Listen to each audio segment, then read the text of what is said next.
오래전에 워싱턴 DC의 어느 신문에 이런 여인에 대한 기사가 실렸습니다. 레리 그랜트라고 하는 여자인데 그는 전신마비가 된 사람입니다. 죽지 못해서 살고 있는 사람이었습니다. 그가 할 수 있는 일은 오직 말하는 것과 듣는 것 외에는 아무것도 할 수가 없었습니다. 자살하고 싶었지만은 어린 딸 아이가 하나 있었기 때문에 자살을 할 수가 없었습니다. 그는 좌절감을 가지고 사는 중에 어느 날 그가 유일하게 움직일 수 있는 발가락 한 개를 가지고 전화국에 전화를 해가지고 그 전화국 교환수로 일할 수 없겠느냐고 좀 취직 좀 시켜달라고 요청을 했습니다. 전신마비가 된 이 여인을 이 전화국에서는 받아주었습니다. 그래서 그 불편한 몸을 가지고 무려 16년 동안이나 전화국 교환수로 일을 하게 되었고, 딸아이가 이제 대학교 입학을 하게 되자 은퇴를 하게 되었는데, 은퇴할 때에 많은 기자들 앞에서 여러 가지 이야기를 하는 중에 마지막 한마디가 이 말이었습니다.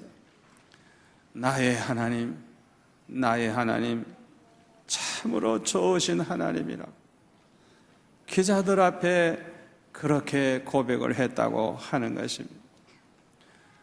남들이 볼 때 원망할 수밖에 없고 불평할 수밖에 없고 절망할 수밖에 없는 그런 여인의 입에서 어떻게 나의 하나님, 참으로 좋으신 하나님이라고 이런 말을, 이런 고백을 할 수가 있겠습니까? 이것은 은혜 받은 자가 아니면 할 수 없는 간증인 줄로 믿습니다. 미국의 뉴욕 재활병원과 한국의 실로암 안과병원의 그 벽에는 어느 환자의 기도문이 이렇게 실려 있습니다. 큰 일을 이루기 위해 힘을 주십사 하나님께 기도했더니 겸손을 배우라고 연약함을 주셨습니다. 많은 일을 하려고 건강을 구했더니 보다 가치 있는 일을 하라고 병을 주셨습니다. 행복해지고 싶어 부유함을 구했더니 지혜로워지라고 가난을 주셨습니다. 세상 사람들의 칭찬을 받고자 성공을 구했더니 뽐내지 말라고 실패를 주셨습니다. 풍요로운 삶을 누릴 수 있도록 모든 것을 달라고 기도했더니 모든 것 누릴 수 있는 삶 그 자체를 선물로 주셨습니다. 구한 거 하나도 주어지지 않은 줄 알았는데 내 소원 모두 들어주셨습니다. 하나님의 뜻을 따르지 못한 삶이었지만 미처 표현 못한 기도까지 모두 들어주셨습니다. 나는 가장 많은 축복을 받은 사람입니다.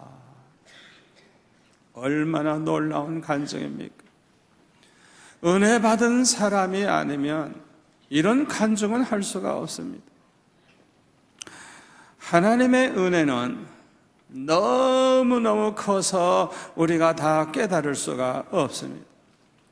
다만 깨달은 만큼 하나님의 은혜를 알게 되고, 깨달은 만큼 감사하게 되고, 깨달은 만큼 기쁨이 더해지고, 깨달은 만큼 하나님 앞에 영광을 돌리게 되는 것입니다.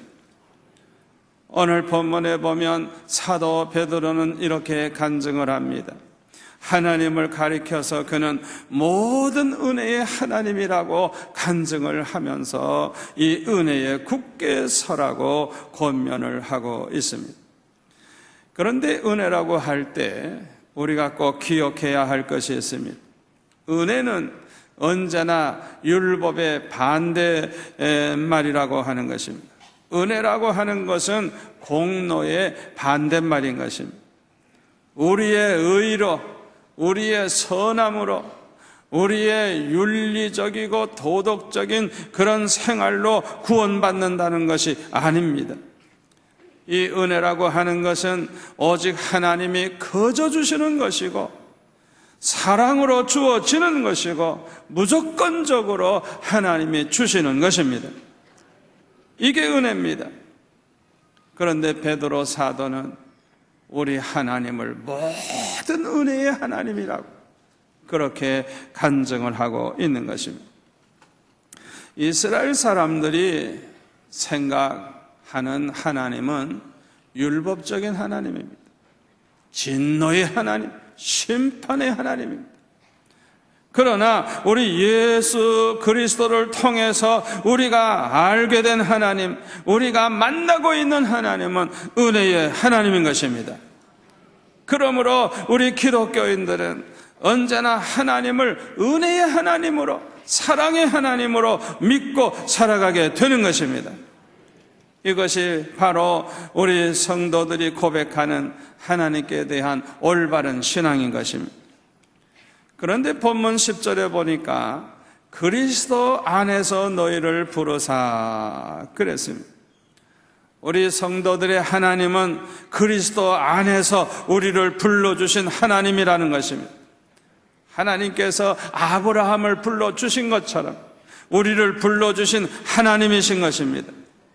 우리가 특별히 잘난 것도 없고 자격이 있는 것도 아니고 또 쓸모도 없지만은 하나님은 우리를 택하시고 불러주신 것입니다. 그러므로 우리는 하나님께서 은혜로 불러주신 것에 대해서 항상 감사하면서 살아야 할 줄로 믿습니다. 그 다음에 본문에 보니까 자기의 영원한 영광에 들어가게 하시니라고 했습니다. 은혜의 하나님께서 우리를 불러주셨을 뿐만 아니라 영원한 영광에 들어가게 하신다는 것입니다. 다시 말하면 과거에는 죄악 가운데서 우리를 불러주셨고 현재는 은혜 가운데서 살게 하시고 미래에는 영광에 들어가게 하신다는 것입니다. 그것도 그리스도께서 들어가신 영원한 영광의 세계에 우리도 들어가게 하신다는 것입니다. 이 얼마나 놀라운 은혜입니까? 로마서 8장 17절에 보면 사도 바울은 이렇게 말합니다. 자녀이면, 우리가 하나님의 자녀이면 또한 상속자, 곧 하나님의 상속자요, 그리스도와 함께한 상속자니 우리가 그와 함께 영광을 받기 위하여 고난도 함께 받아야 할 것이니라. 생각하건대 현재의 고난은 장차 우리에게 나타날 영광과 비교할 수 없도다 그랬습니다. 우리는 하나님의 은혜로 예수 믿고 구원받아 하나님의 자녀가 되었습니다. 그러므로 하나님의 아들이신 예수님과 함께 천국을 상속받을 자가 된 것입니다. 예수님이 받으신 영광을 우리도 받게 된 것입니다. 그런데 우리도 예수님과 함께 영광을 받기 위해서는 우리도 예수님과 함께 고난도 받아야 한다는 것입니다. 이 고난은 예수님이 들어가신 영원한 그 영광의 세계에 우리도 들어가기 위해서 받아야 하는 고난인 것입니다. 이 고난은 잠시뿐이고 그 영광은 너무나도 크고 영원한 것입니다. 그래서 현재의 고난은 장차 받을 영광과 좋게 비교할 수 없다고 사도 바울은 말을 하고 있는 것입니다. 그런데 사도 베드로는 여기에 대해서 오늘 본문 10절에 보면 이렇게 말합니다. 모든 은혜의 하나님 곧 그리스도 안에서 너희를 부르사 자기의 영원한 영광에 들어가게 하신 이가 잠깐 고난을 당한 너희를 친히 온전하게 하시며 굳건하게 하시며 강하게 하시며 터를 견고하게 하시리라 그랬습니다. 모든 은혜의 하나님은 우리를 온전케 하시고 굳게 하시고 굳건하게 하시고 또 강하게 하시며 터를 견고하게 하시기 위해서 잠깐 고난을 당하게 하신다는 것입니다. 다시 말하면 하나님께서 우리를 잠깐 고난당하게 하시는 것도 하나님의 은혜라는 것입니다. 우리에게 찾아오는 고난은 우연한 거 아닙니다. 그저 우연히 그런 고난이 오는 거 아닙니다. 절대 주권을 가지신 하나님께서 허락하지 아니하시면 공중에 나는 참새 한 마리도 절대 떨어지지 않는다고 예수님이 말씀하셨어요. 절대 주권을 가지신 하나님이 허락하지 아니하면 우리 머리털 하나도 상하게 할 자가 없다 그랬어요. 아멘. 그러므로 우리에게 찾아오는 고난은 모두가 다 하나님이 허락하신 것이기 때문에 찾아온 것입니다. 반드시 하나님께서 이렇게 허락하실 때는 하나님의 뜻이 있고 계획이 있는 것입니다. 이 사실을 우리는 알고 고난이 오면 만사를 제쳐놓고 하나님 앞에 엎드려야 됩니다. 하나님께서 왜 이 고난을 허락하셨는지, 하나님의 뜻이 어디에 있는지, 하나님의 어떤 계획이 있는지 그 하나님의 비밀을 알기 위해서 엎드려 기도해야 하는 것입니다. 그런데 오늘 본문에 보니까 하나님께서 우리에게 이 고난을 허락하시는 목적이 뭐냐? 우리를 온전케 하시고 굳건하게 하시고 강하게 하시고 또 터를 견고하게 하기 위해서 허락하신다고 하는 것입니다. 고난은 참으로 괴로운 것입니다. 그러나 우리가 고난이 왔을 때 태도를 바르게 가지기만 하면 그 고난은 큰 축복이 된다는 걸 믿으시기를 바랍니다. 고난이 왔을 때 태도만 바르게 가지면 되는 거예요. 태도를 바르게 가지면 고난은 우리에게 엄청난 축복이 돼요. 첫째로는 그 고난은 우리를 거룩하게 만들어줍니다. 베드로전서 4장 1절에 보면 육체의 고난을 받은 자는 죄를 그쳤으니 그 후로는 다시 사람의 정욕을 따르지 않고 하나님의 뜻을 따라 육체의 남은 때를 살게 하려 함이라. 육체의 고난을 받은 자가 죄를 그치게 된다는 거예요. 그래서 하나님께서 우리에게 육체의 고난을 허락하시는데 목적이 뭐냐? 정욕대로 남은 여생은 살지 말고 남은 여생은 오직 하나님의 뜻을 따라서 살게 하기 위해서 하나님이 그 고난을 주신다는 것입니다. 믿음의 사람들은 고난이 오면 하나님 앞에 엎드려 기도합니다. 믿음의 사람들은 고난이 오면 정신을 차리고 깨어 기도합니다. 부르짖어 기도합니다. 이렇게 기도하다가 보면 반드시 큰 은혜를 받게 되고 거룩한 삶을 살게 되는 것입니다. 고난이 왔을 때 죄 가운데 살던 사람들도 회개하고 죄를 떠나서 거룩하게 살게 되는 걸 우리는 볼 수가 있습니다.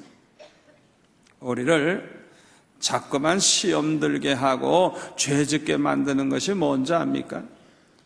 우리 속에 있는 욕심이라고 하는 것입니다. 이 욕심 때문에 시험 드는 일이 얼마나 많은지 몰라요. 욕심 때문에 죄 짓게 되는 일이 얼마나 많은지 몰라요.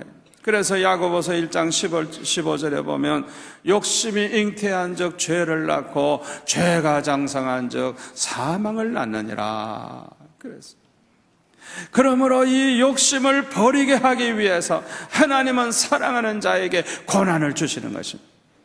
사도 바울을 보면은 날마다 환난과 핍박이 있었습니다. 언제 죽을지 모르는 그런 상황에서 복음을 전했습니다.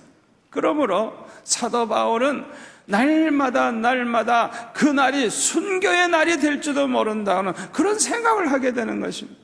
오늘이 내 생애의 마지막 날이 될지도 모른다는 그런 생각을 가지게 되니까 무슨 세상 욕심 하나도 눈에 보이는 게 없어요. 다 이 욕심을 버리게 되고 따라서 날마다 거룩하게 충성하며 살 수가 있었던 것입니다. 다윗 왕도 거룩한 왕이 될 수 있었던 것은 큰 고난이 있었기 때문입니다. 언제 죽을지 모르는 위험 속에서 하루하루를 살다가 보니까 날마다 하나님 앞에 깨어 기도하게 되고 부르짖으며 기도하다가 보니까 은혜를 받고 거룩하게 살게 되었던 것입니다. 이와 같이 고난은 우리를 거룩하게 만들어 주는 것입니다. 두 번째로는 고난은 우리를 겸손하게 만들어 줍니다. 사람은요, 누구나 남보다 좀 잘 되면요, 교만해지기가 얼마나 쉬운지 몰라요. 남보다 성공을 하면 교만해지기가 얼마나 쉬운지 몰라요.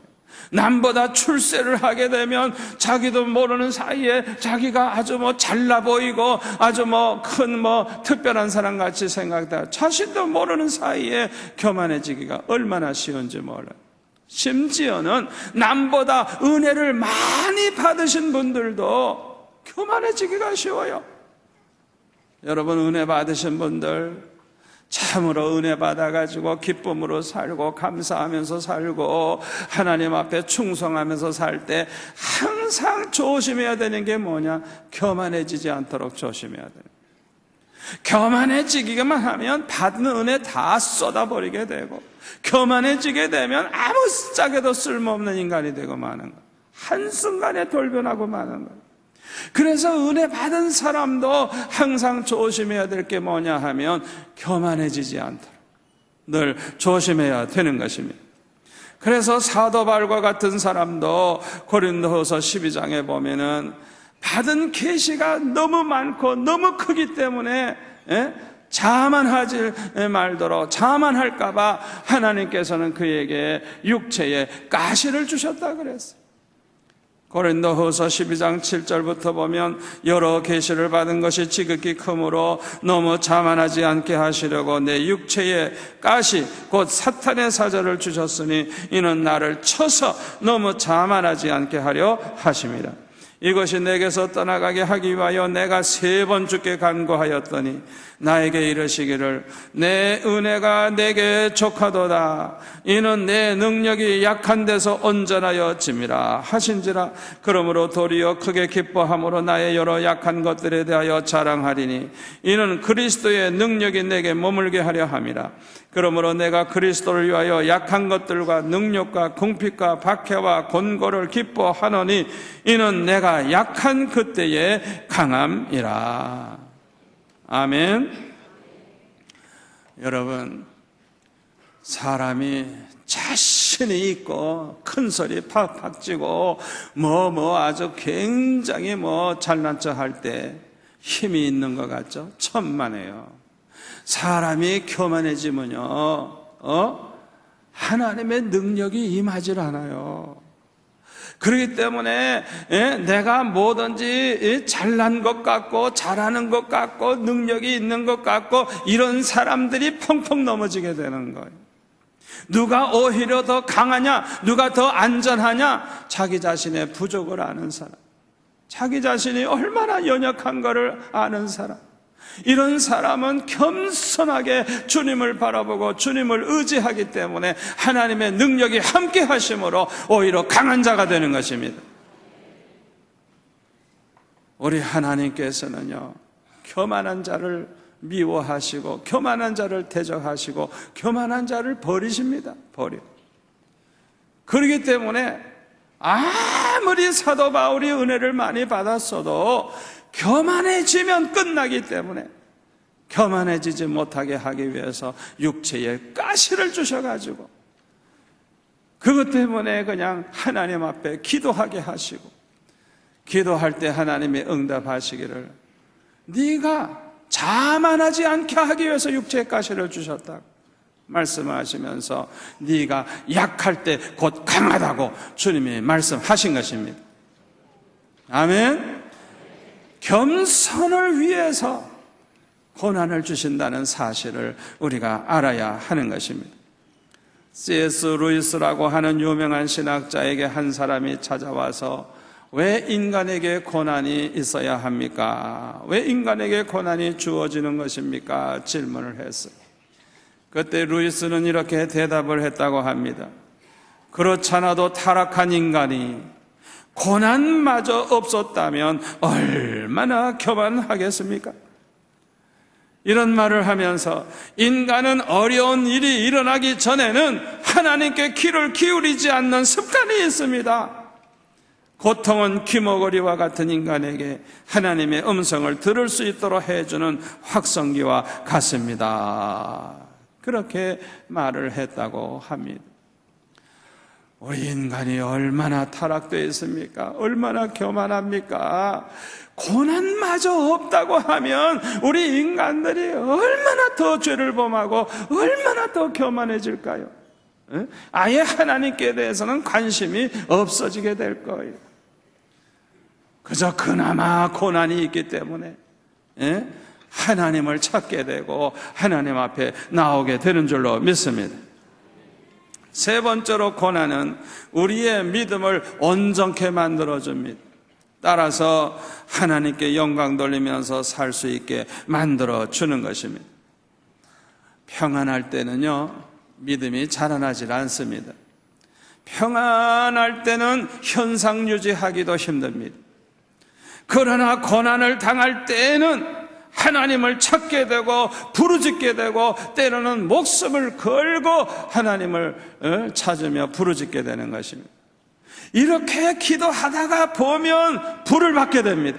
이렇게 기도하다 보면 때로는 주의 음성을 듣게 되고 때로는 주님을 만나는 체험을 하게 되는 것입니다.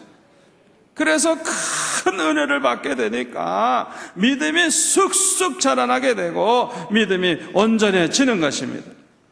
이렇게 믿음이 온전한 사람들은 하나님을 기쁘시게 하면서 살게 되고 따라서 면류관 상급을 받는 자가 되는 것입니다.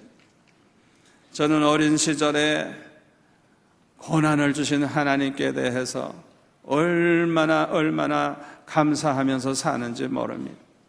어렸을 때는 너무 가난하고 너무너무 고생이 많으니까 죽고 싶은 때도 있었어요. 살고 싶지 않은 것. 그래서 그 당시에는 너무너무 괴로웠고 답답했고 하나님이 나를 왜 이렇게 점점 더 어렵게 하실까 그런 아주 생각을 하면서 아주 하나님 앞에 원망은 못하고 그냥 아예 빨리 죽었으면 좋겠다 그런 생각을 한 적이 있었어요. 그래서 저 자신이 그냥 하루에 적어도 3번 이상 하나님 앞에 나아가 기도하지 않으면 안 되는 그런 마음을 가지게 됐어요. 학교 갈 때도 가서 기도하고 학교에 가고 학교에서 돌아올 때도 교회 가서 기도하고 집에 가고 저녁 먹으면 가서 기도하고 그것도 모자라면 철학기도 하고 그것도 모자라면 아예 그냥 삼각산까지 올라가서 기도하고 오고 학생 시절에 그렇게 기도하지 아니할 수가 없었어요. 그렇게 기도하다가 보니까 항상 그 기도하는 생활이 나도 모르는 사이에 거룩한 삶을 흉내라도 내게 되고 그렇게 어려움을 많이 당하게 되니까 나도 모르는 사이에 겸손하지 아니할 수 없게 되고 그렇게 기도를 많이 하다가 보니까 그 어려움 속에서 오히려 더 큰 은혜를 받아가지고 믿음이 쑥쑥 자라나게 된 것을 생각해 보니까 얼마나 감사한지. 어렸을 때 그 고생을 안 했다고 하면 까불기나 하고 저 잘난 척이나 하고 세상에서 놀러 다니면서 얼마나 죄를 많이 범했겠어요. 돌이켜보니까 그 어렸을 때 주신 고난이 내 평생의 축복을 받게 해준 거예요. 아멘. 얼마나 감사한지 모르겠어요.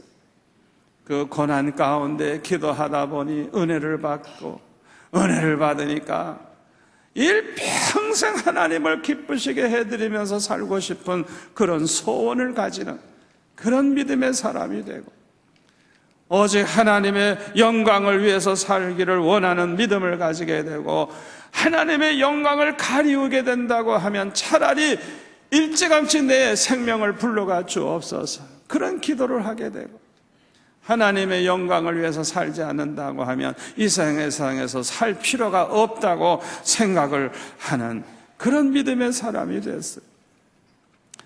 고난을 통해서 기도하다가 보니까 은혜 받고 그런 믿음을 가지게 된 것입니다. 생각하니까 얼마나 감사한지 모르겠어요. 여러분 중에 아직도 이 세상에서 잘 살기만 원하는 마음을 가지고 있고 하나님의 영광을 위해서 살 생각은 없는, 그런 생각은 갖지 못한 사람이 있습니까?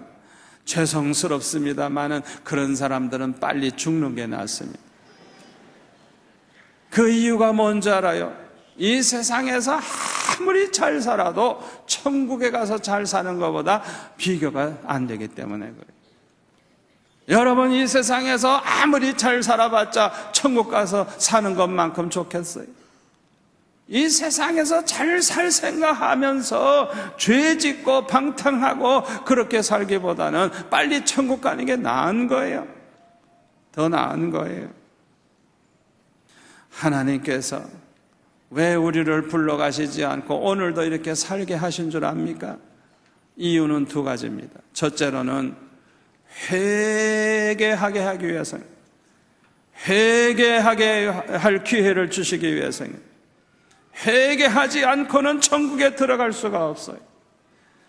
목욕을 하고 나서야 천국에 들어갈 수 있어요. 더러운 그 몸뚱아리 가지고는 천국에 못 들어가요.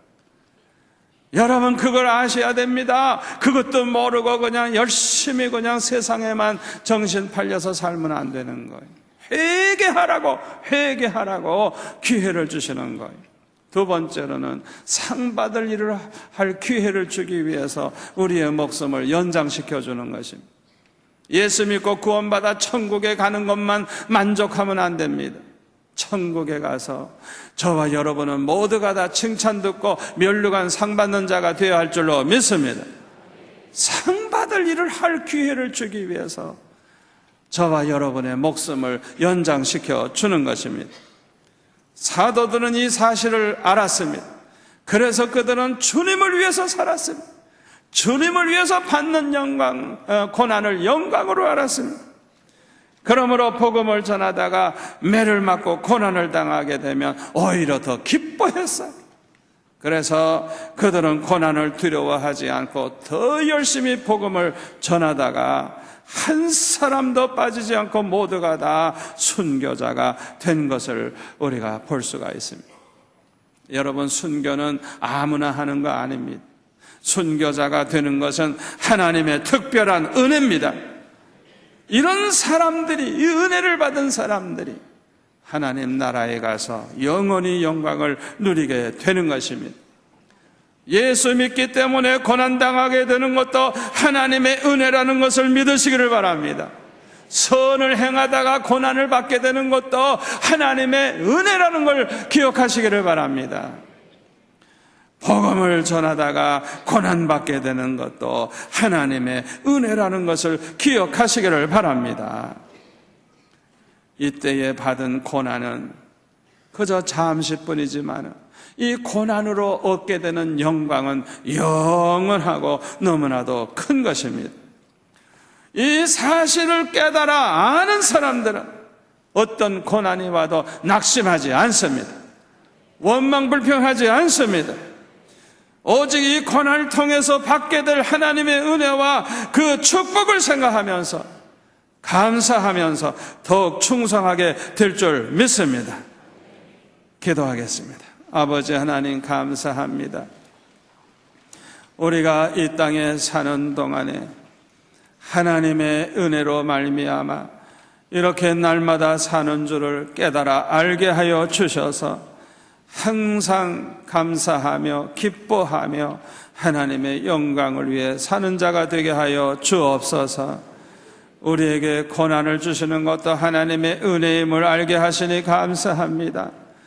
우리가 이 세상에서 당하는 고난은 잠시 당하는 고난이지만은 이 고난을 통해 거룩해지고 고난을 통해 겸손해지고 고난을 통해 우리의 믿음이 온전해져서 하나님께 영광 돌리는 자가 된다는 사실을 알고 우리가 고난이 왔을 때 낙심하지 말고 깨어 기도하는 가운데 은혜를 받아서 하나님 앞에 영광 돌리며 사는 축복의 사람이 되게 하여 주옵소서. 예수님의 이름으로 기도하옵나이다. 아멘.